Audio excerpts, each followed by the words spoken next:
Hello student, welcome to my YouTube channel Gyan Mantra. आज हम class 12th का 3D का इंपॉर्टेंट क्वेश्चन कर रहे हैं। क्वेश्चन क्या कह रहा है हमारे पास, find a unit vector parallel to the resultant of the vector A and vector B. मतलब हमें क्या निकालना है, एक यूनिट वेक्टर निकालना है। यूनिट वेक्टर कौन सा यूनिट वेक्टर, जो पैरेलल है किसके, resultant of the vector A and B. तो रिजल्टेंट मतलब दोनों का सम होना चाहिए। तो सोल्यूशन इसका देखते हैं हम, सोल्यूशन क्या है हमारे पास। सबसे पहले आपको मालूम होना चाहिए यूनिट वेक्टर क्या होता है। यूनिट वेक्टर क्योंकि ऊपर आया है यूनिट वेक्टर। यूनिट वेक्टर क्या होता है बेटा, vector upon its magnitude. Vector upon its magnitude मतलब इसी वेक्टर का ही magnitude, vector upon its magnitude. अब देखो हमारे पास क्या बोला है, रिजल्टेंट वेक्टर। तो रिजल्टेंट वेक्टर को मैंने क्या नाम दे दिया, आर नाम दे दिया है कि रिजल्टेंट वेक्टर क्या है, इन दोनों resultant of the vector A and vector B. तो सबसे पहले लिख लेते हैं कि वेक्टर ए क्या है हमारे पास। वेक्टर ए है आई plus 4j minus 2k। Clear है। दूसरा वेक्टर बी हमारे पास क्या है, वेक्टर बी है हमारे पास 3i minus 5j plus k। अब रिजल्टेंट जो वेक्टर है बेटा, मैंने उसको आर नाम दे दिया। और रिजल्टेंट वेक्टर क्या कहता है कि ए और बी के रिजल्टेंट निकालो, ए प्लस वेक्टर बी। अब A plus vector B, vector A plus vector B का हम मतलब दोनों का सम करना है। सम करना है तो लिखो भाई ए क्या आएगा हमारे पास, 1 प्लस 3i प्लस 4 माइनस का 5j प्लस माइनस का 2 प्लस का 1 k कैप। क्लियर है। यहाँ पर a प्लस बी हमारे पास क्या आ जाएगा, vector A plus vector B का जो रिजल्टेंट है क्या है हमारे पास, 4i माइनस का 5 है प्लस का 4 है, माइनस बच जाएगा 1 और माइनस का j, यहाँ पे माइनस का 2 है प्लस का 1 है तो माइनस का 1 बच गया, माइनस का k। Got it. तो ये हमारे पास क्या आ गया, रिजल्टेंट वेक्टर। इसी वेक्टर का हमें यूनिट वेक्टर निकालना है। तो यूनिट वेक्टर को हम किसी कैप से डिनोट करते हैं।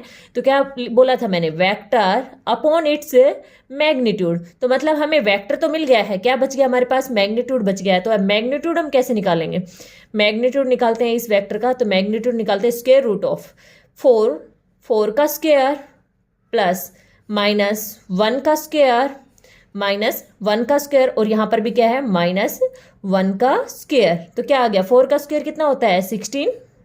4 का स्क्वायर हमारे पास कितना आ गया 16, माइनस 1 का स्क्वायर क्या होता है प्लस का 1, माइनस 1 का स्क्वायर क्या होता है प्लस का 1। 16 17 और 18 हमारे पास क्या आ गया है, ये 18 आ गया। 18 को हम लिख सकते हैं ना 9 मल्टीप्लाई 2, 9 मल्टीप्लाई 2, 9 मल्टीप्लाई 2 लिख सकते हैं। अब 9 को भी हम लिख सकते हैं 3 का स्क्वायर। 9 को हम क्या लिख सकते हैं, 3 का स्क्वायर, 3 का स्क्वायर इंटू 2। तो क्या मैं 3 के स्क्वायर को बाहर लिख दूं, तो मैं क्या लिख सकती हूँ कि 3√2। क्या लिखा है ये, रिजल्टेंट वेक्टर मैग्नीट्यूड जो आया, रिजल्टेंट वेक्टर का मैग्नीट्यूड जो आ गया है वो कितना आ गया 3√2। पुट कर दो भाई फर्स्ट इक्वेशन में वैल्यू, पुट इन फर्स्ट में।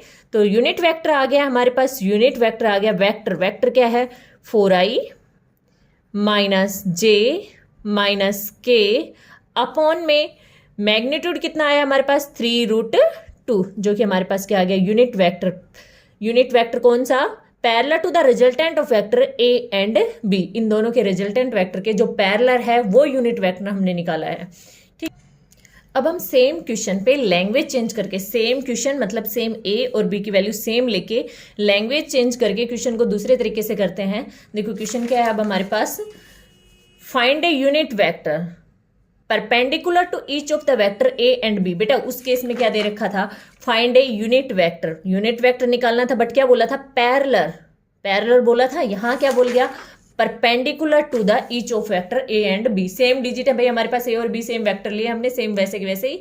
तो यहां पर क्या बोला है परपेंडिकुलर। जब भी आपको परपेंडिकुलर निकालना है तो कैसे सोल्यूशन करेंगे, देखो इसका सोल्यूशन है हमारे पास, जब भी आपको यूनिट वेक्टर निकालना है परपेंडिकुलर किसके केस में, तो क्या करेंगे unit vector, unit vector unit vector कैसे निकालते हैं, वेक्टर अपॉन इट्स मैग्नीट्यूड। तो यहां पर परपेंडिकुलर बोला है तो क्या लिख देंगे कि vector A cross vector B upon magnitude of vector A cross B, मतलब वेक्टर ए क्रॉस बी का मैग्नीट्यूड। अब ए क्रॉस बी हम इसको वेक्टर प्रोडक्ट बोलते हैं, ए क्रॉस बी को हम क्या बोलते हैं वेक्टर प्रोडक्ट। अगर बेटा ए डॉट बी होता है तो उसको स्केलर बोला जाता है, बट यहाँ क्या है क्रॉस है, क्रॉस को क्या बोलते हैं वेक्टर प्रोडक्ट। तो पहले ए वेक्टर लिख लेते हैं। वेक्टर ए क्या है हमारे पास, वेक्टर ए है i plus 4j minus 2k। Vector B हमारे पास क्या है, बी वेक्टर है हमारे पास 3i cap minus 4j cap plus k cap. हमें क्या निकालना है? Vector A cross vector B. Determinant form में हम इसको सोल्व करते हैं। ए की वैल्यू हम लिखते हैं, पहले ऊपर क्या लिख देते हैं, आई जे के। वेक्टर ए लिखते हैं, ए क्या है 1 4 माइनस का 2, बी के हमारे पास 3 माइनस का 5 1। सोल्व करते हैं। किसके अक्रॉस सोल्व कर रहे हैं? हम इसको R1 मतलब फर्स्ट रो के अक्रॉस सोल्व करते हैं। फर्स्ट रो के अक्रॉस सोल्व करते हैं तो हम लिखते हैं आई इंटू आई कौन कौन सी लाइन में आता है? इसमें आ रहा है, इसमें आ रहा है। राइट से लेफ्ट हैंड की तरफ चलते हैं, राइट से लेफ्ट हैंड की तरफ। 1 को 4 से करा तो 4 आ गया, -5 को -2 से करा तो कितना आ गया? प्लस का 10 आ गया, बट बीच में कैसा साइन लगता है? माइनस का लगता है। Got it. फिर उसके बाद साइन कैसे चलते हैं? Plus minus plus. कैसा लगा दूं? माइनस का जे। अब जे किस किस में आता है? एक इस लाइन में आ रहा है, इसमें आ रहा है। राइट से लेफ्ट की तरफ चलते हैं। 1 को 1 से करा तो क्या आ गया? 1 आ गया। 3 को -2 से करा, माइनस का 6, बीच में कैसा है? माइनस का साइन आएगा तो कैसा आ जाएगा? ये प्लस का 6 आ गया। फिर हमारे पास क्या आ जाए? प्लस का के कैप। के किस किस में आता है? इस लाइन में आता है, इसमें आ गया। माइनस के 5 को 1 से करा तो माइनस का 5। 3 को 4 से करा तो कितना आ गया? 12 आ गया, बट बीच में साइन कैसा आता है? माइनस का। यहां तक सबको क्लियर है? तो क्या आ गया मेरे पास? यहां से माइनस का 10 है, प्लस का 4 है, तो क्या बच गया हमारे पास? माइनस का 6 आई। प्लस के हैं दोनों तो माइनस का 7j। यहां पर भी दोनों कैसे हैं? माइनस के हैं तो कितना आ गया? माइनस का 17k। Got it? यहां तक आपको। अब हमारा एक वेक्टर ए क्रॉस बी तो आ चुका है। अब क्या रह गया है? इसका मैग्नीट्यूड रह गया है, तो मैग्नीट्यूड निकालते हैं भाई इसका। A vector A cross vector B का मैग्नीट्यूड। मैग्नीट्यूड निकाल रहे हैं भाई। यहां पर क्या लिखूं? -6 का स्क्वायर प्लस -7 का स्क्वायर प्लस -17 का स्क्वायर। क्लियर है यहां तक सभी को?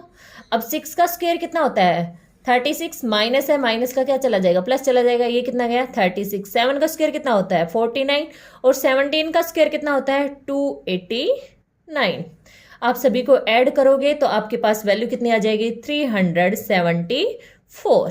क्लियर है सभी को? यहां तक कोई डाउट हो तो जरूर कमेंट बॉक्स में डाला करो।